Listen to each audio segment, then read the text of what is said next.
إن الحمد لله نحمده ونستعينه ونستغفره ونؤمن به ونتوكل عليه ونعوذ بالله من شرور أنفسنا ومن سيئات أعمالنا من يهده الله فلا مضل له ومن يضلله فلا هادي له ونشهد أن لا إله إلا الله وحده لا شريك له ونشهد أن سيدنا وسندنا ورحمتنا ومولانا محمدا عبده ورسوله أرسله الله بالحق بشيرا ونذيرا بين يدي الساعة حبيبنا وحبيب رب العالمين صلوات الله وسلامه عليهم أجمعين وعلى من اهتدى بهديه إلى يوم الدين أما بعد فأعوذ بالله من الشيطان الرجيم بسم الله الرحمن الرحيم فويل للمصلين الذين هم عن صلاتهم ساهون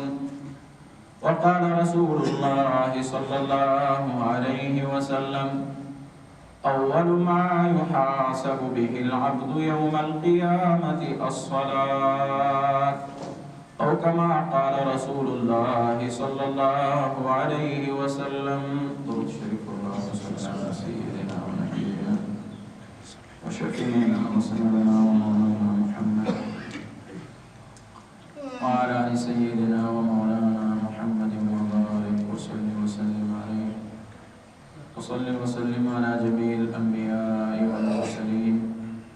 وعلى كل الملائكة المقربين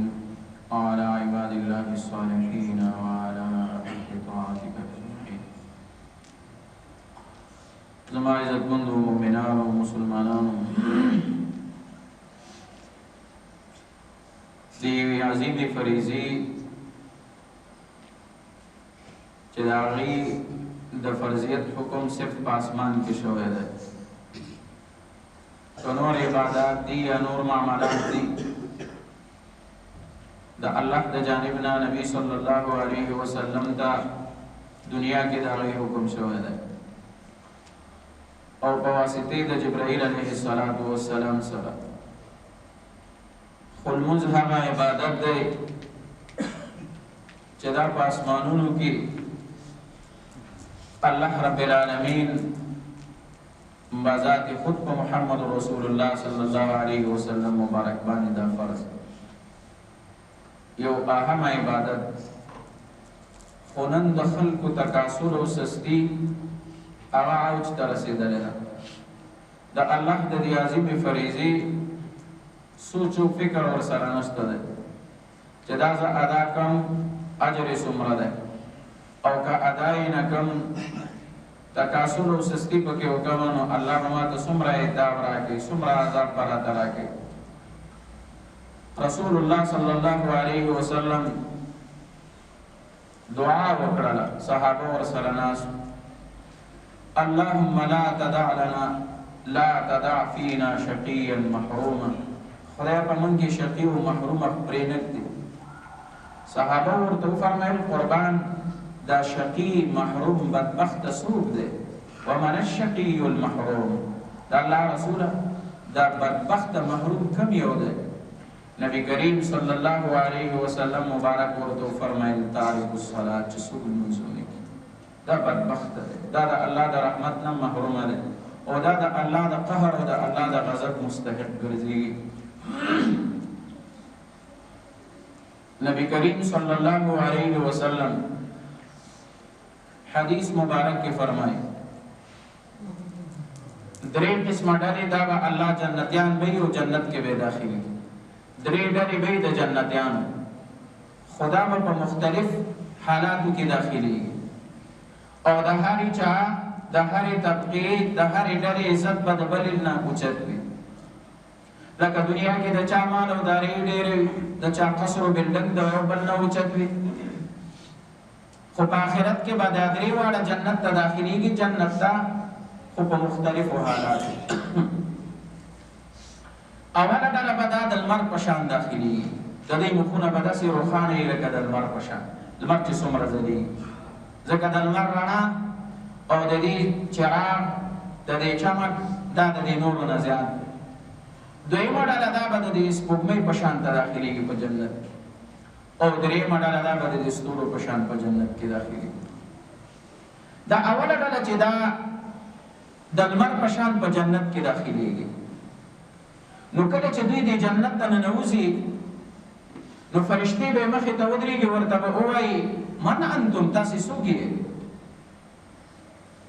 چې تاسې ته الله دومره عزت درکړو، دومره مقام و مرتبه درته درکړه، تاسو څوک یې چې تاسې دې جنت ته داسې داخلېږي او په داسې یو شاندار حالت کې داخلېږي، په ډېر ښه استقبال باندې تاسې داخلېږي، دا تاسو څوک یې؟ نو دوی به ورته ووایي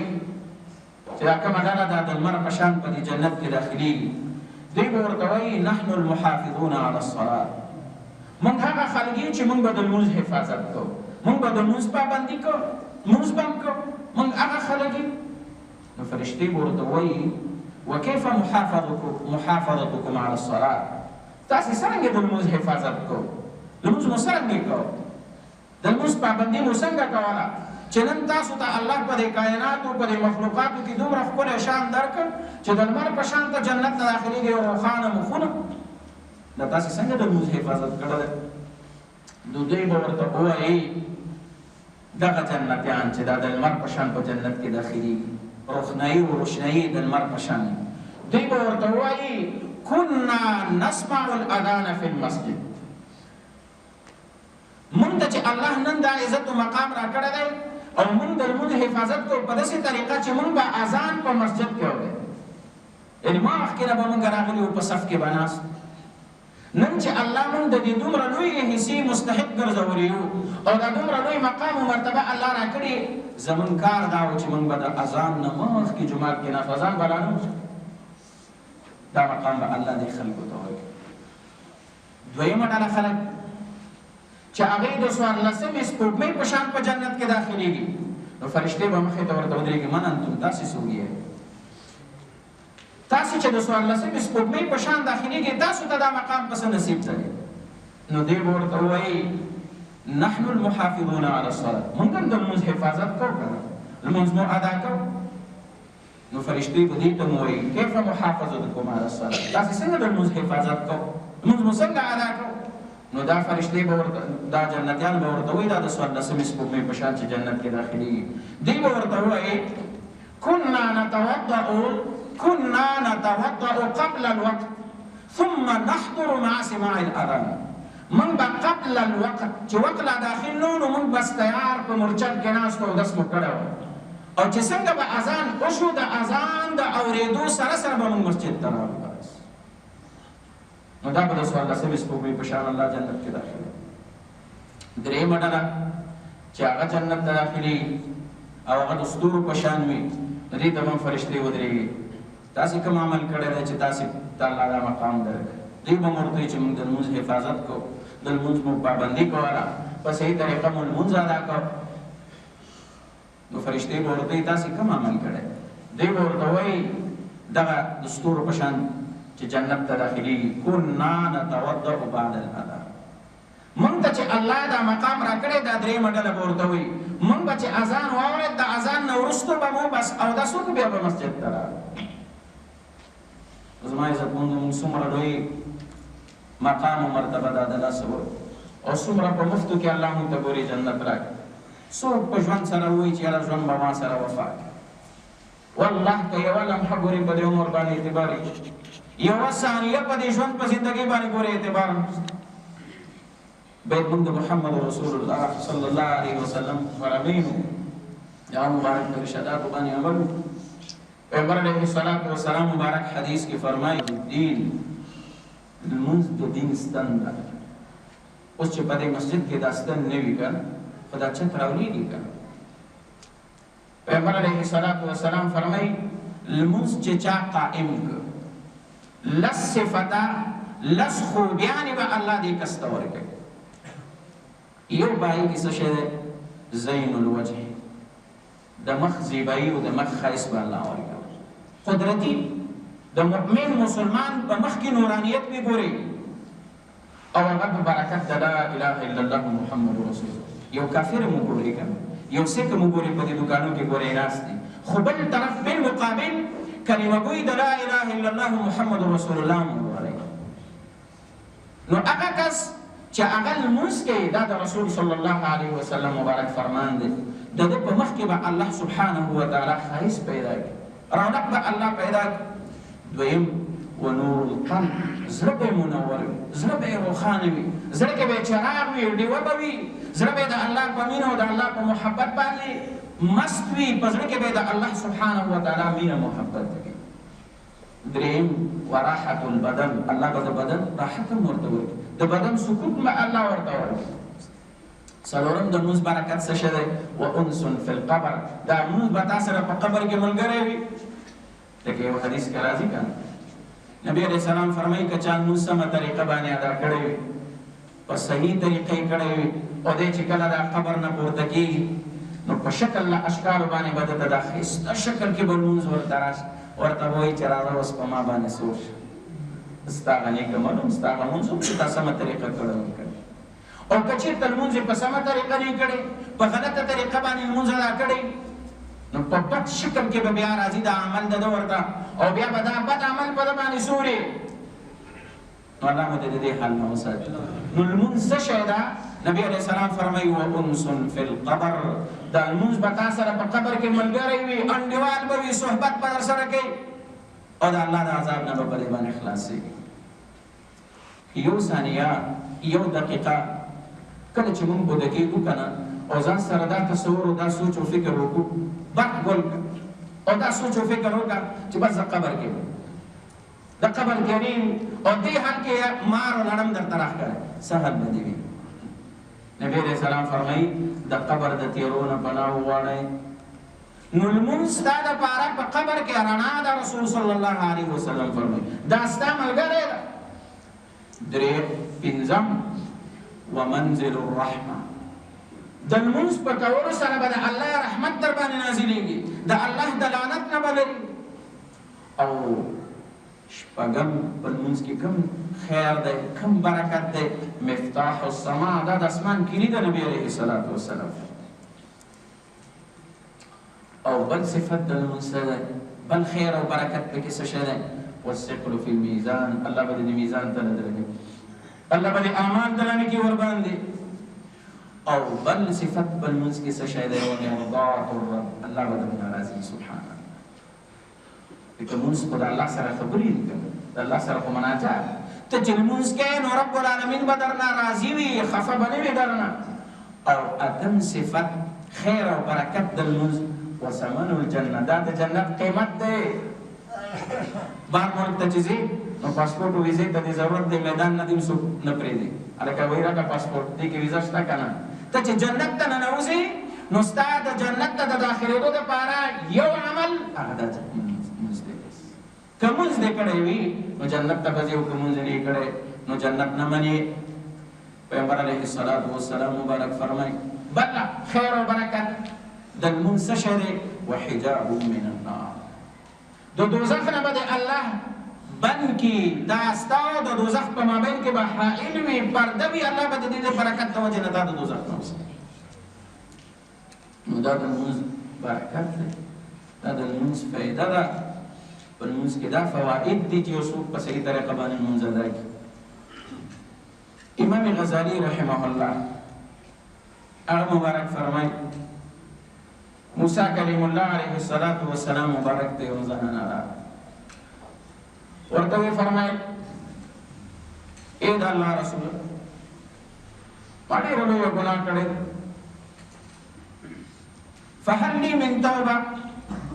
آیا زما توبه شته چې زه الله ته توبه وباسم، الله مې دا توبه قبوله کړي؟ موسی علیه السلام ورته وفرمایل لویه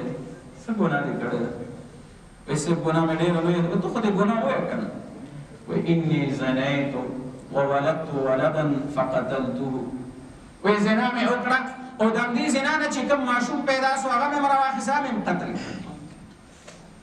موسی علیه السلام ورته فرمایل اخرج یا فاجره یا فاسره ای فاجرې اوس زما د دې مجلس نه اسنه چې د الله قهر او د الله غضب نازل شو او نازل شو موږ هم در سره پکې ونسو چې وځه نو دا لاره دا ګوره د توبې په نیت باندې راغلی چې زه الله ته توبه وباسم دا بني اسرائیلو کې دا واقع نو چې لاړه نو فورا ورته جبرائیل علیه السلام راغی ورته ویل ای موسی الله در باندې سلام وي او دا الله سلام ادا چې مخلوق تا پیدا کړی کما او دا تمام کائنات الله پیدا کړی زم پیدا کړی وای خدا خزه چې تا دراله د توبې په نیت تا ولې تا نه امید وشړله د دې نه ډېر لوی ګناه درته ورخین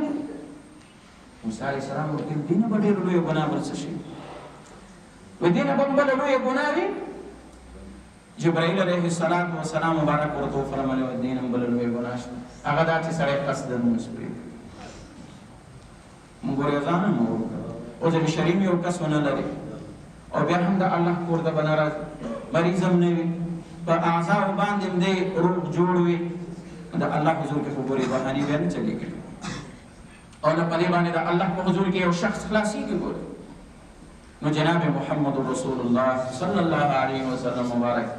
امر او توصیه خپل امتیانو ته غدا دي چې موږ تاسو په خپل وخت باندې ادا کړئ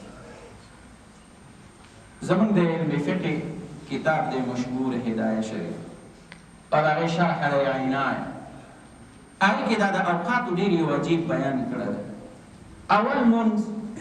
د سحر چا کړل د ماسپخین اول منځ چا کړل د مازیګر اول منځ چا کړل د ماښام چا کړل او د ماسپوتن نو هغه کې راځي چې اول د سحر منځ آدم علیه السلام څنګه آدم علیہ السلام چې کله الله د جنت نه راوېست نو په جنت کې خورانا او تیار خو نشته نو کله چې دا الله د جنت نه راوېست دنیا ته چرای نو دنیا ټوله تورتم و نو پکې نو ډېر زیات غمجن شو ډېر خفه شو چې یا الله کوم ځای نه کوم ځای ته زه راغلم تورتم یې ولید تیارې یې ولیدله نو رب العالمین شپه پې ختمه کړه چې کله شپه پې ختمه کړه رڼا پې راغله ځکه شپې پسې ورځ وي که نه نو یو رکعت یې شکرانګي مونځ ادا کړه چې خدای شکر دی چې دا تیاره دې رانه ختمه کړه دویم رکعت یې چې رڼا یې په سترګو باندې ولیدله نو په دې خاطر باندې د شکرانې دا دویم رکعت مونځ یې ادا کړه چې شکر د خدای چې رڼا خو مې ولیده الله سبحانه وتعالی دا دوه رکعته مونځ د آدم علیه السلام دومره خوښ شو چې د حد نه زیات دا دوه رکعاته د سحر مونځ یې دې وجې د نبي صلی الله علیه وسلم په امت باندې به فرض چې اول د سحر مونځ هغه آدم علیه السلام کړی دویم د ماسپښین مونځ ابراهیم علیه السلام څلور رکعاته څنګه یې ابراهیم علیه السلام مبارک سره څلور تشویش څلور فکر ورسره یا څلور امتحانو کې د مبتلا او په دې څلورو کې چې الله دې کامیاب کړ نو د څلور رکعاته شکرانګي لمونځ ادا کړ هغه څه طریقه باندې اول د ابراهیم علیه السلام نخت جگر حضرت اسماعیل علیه السلام مبارک کله چې د مبارک دا قربانی د پیش چې دا قربانی کې ودو ورته غاړه کې خدا نو د شکرې په خاطر باندې یو رکعت ابراهیم علیه السلام دویم رکعت په دې خاطر باندې ادا کړ چې ابراهیم علیه السلام خپل لخت جگر سیدنا حضرت اسماعیل ذبیح الله علیه السلام مبارک سملو دی مبارک او د الله سبحانه وتعالی دی عظیم ذبیحې د غاړه کې خود صبر وکړ د صبر په مقابله کې دویم رکعت شکرانګي وې ته ادا کړ او دریم رکعت یې په دې باندې ادا کړ ابراهیم علیه السلام سره الله پر راز خبرې وکړ الله خپل رضا ورنښکاره کړه ونادیناه ان یا ابراهیم قد صدقت الرؤیا انا كذلك نجزي المحسنین دریم رکعت د شکرانګي وې په دې باندې ادا کړ ماسپښین څلورم رکعت ابراهیم علیه السلام مبارک په دې باندې ادا کړ چې الله یې دا د زوی قرباني وې قبول کړه نو څلورم رکعت د شکرانګي وې ادا کړ نو څلور رکعت مونځ ابراهیم علیه السلام د ماسپښین په وخت کې کړو او دا څلور رکعاته مونځ الله ته دومره ګران او محترم شو چې دی د محمد رسول الله علیه السلام په امت باندې څلور رکعاته فرض د مازدیګر څلور رکعاته مونځ د یونس علیه السلام مبارک هغه څنګه واقع وکړه. یونس علیه السلام مبارک ته الله نجات ورکړ. دی د دریاب په تیارو کې و، د شپې په تیارې کې و، د مهید په تیارې کې و، او دارنګې بعض علما وایي چې هغه مهیب بل مهیم تیر د هغې په تیارې کې و. څلورو تیارو نه الله ورته نجات ورکړ. نو ده د مازدیګر مونځ شکرانګي ادا کړه، د هرې تیارې په مقابل کې یو رکعت وکړه. نو چې کله دا څلور رکعته مونځ وکړ،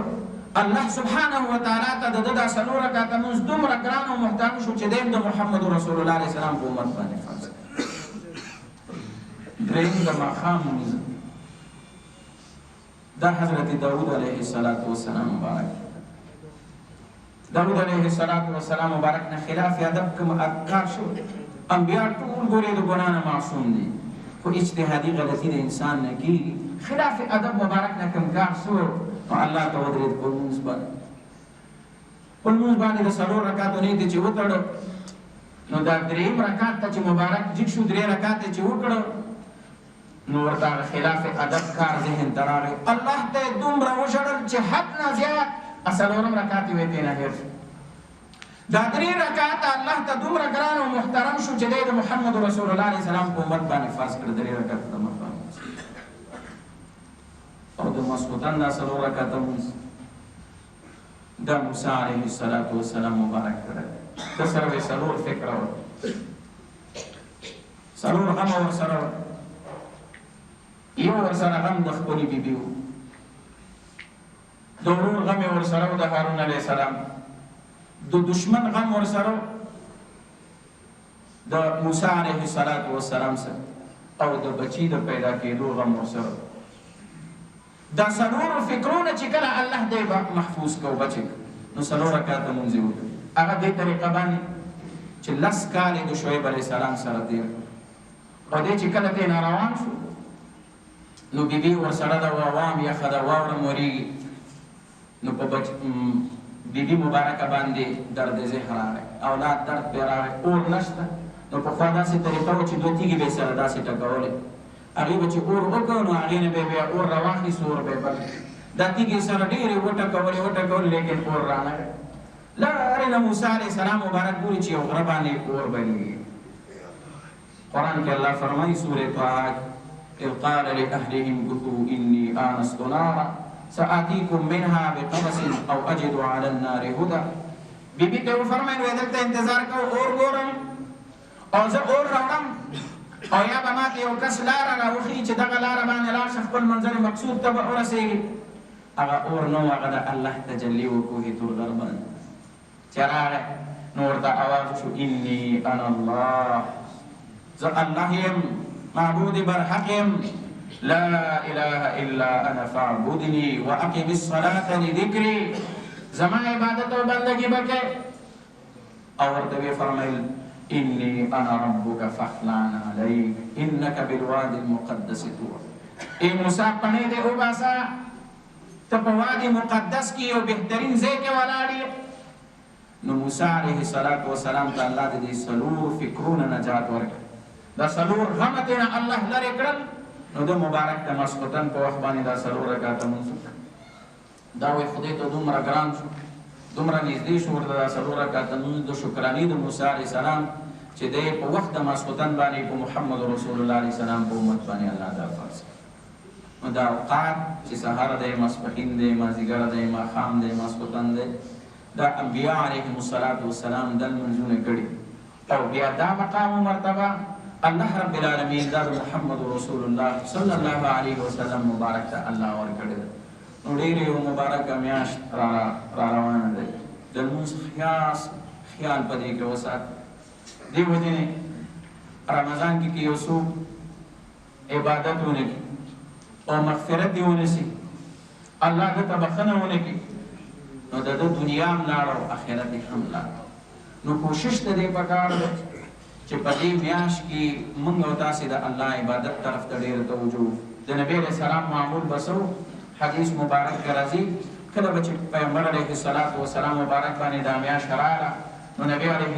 السلام مبارک به د خپلو بیبیانو نه یو طرف ته شو او د الله عبادت دپاره به یې ځان وقف د الله عبادت به یې دومره اندازې پورې کو نبی صلی الله علیه وسلم شان مبارک کې راځي چې د نبی علیه السلام پښې مبارکې به وپړسېدې موږ 2 رکعاته او 10 رکعاتو ته بیا تنبل یو